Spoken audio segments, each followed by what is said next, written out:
ગૌણ સેવા પસંદગી મંડળની વર્ગ 3ની પરીક્ષા યોજાઈ। રાજ્યમાં અંદાજિત 3700 જગ્યા માટે આ પરીક્ષા યોજાઈ। તો 3700 જગ્યા માટે પરીક્ષા યોજાઈ હતી, જેમાં મેરિટમાં આવનાર ઉમેદવારની સિનિયર ક્લાર્ક તરીકેની ભરતી કરવામાં આવશે। પરીક્ષાનું પેપર સરળ રહેતા ઉમેદવારો ખુશખુશાલ દેખવા મળ્યા। પેપર સમયસર પૂર્ણ થતા વિદ્યાર્થીઓએ રાહતનો શ્વાસ લીધો। સરળ પેપરના કારણે મેરિટ ઊંચું જવાની પણ શક્યતા છે।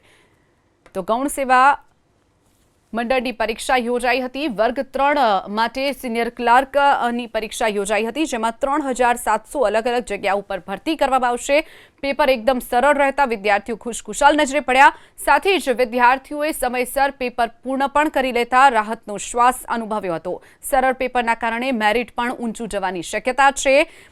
તો રાજ્યમાં આજે ગૌણ સેવા પસંદગી મંડળની વર્ગ 3ની પરીક્ષા યોજાઈ। રાજ્યમાં અંદાજિત 3700 જગ્યા માટે આ પરીક્ષા યોજાઈ હતી।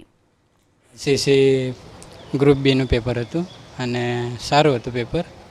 બધું સામાન્ય જ હતું, સામાન્ય નોલેજ, વન લાઇનર, હાર્ડ નહીં હતું, બધું સારું જ હતું। અંદાજિત 2000 ઉપર સીટો હતી, જેમાં જુનિયર ક્લાર્કનો મોટા ભાગે જગ્યાનો સમાવેશ થાય છે, જેમાં વિવિધ ખાતાના જુનિયર ક્લાર્કની જગ્યા હતી। પેપર સરળ કહી શકાય, સરળ એકંદરે સરળ પેપર હતું। આજે ગૌણ સેવા પસંદગી મંડળનું પેપર હતું, જે નોર્મલ હતું, એટલું બહુ અઘરું નહોતું, ઇઝી હતું અને જેમાં વન લાઇનર ક્વેશ્ચન વધારે હતા, વિધાનવાળા વાક્ય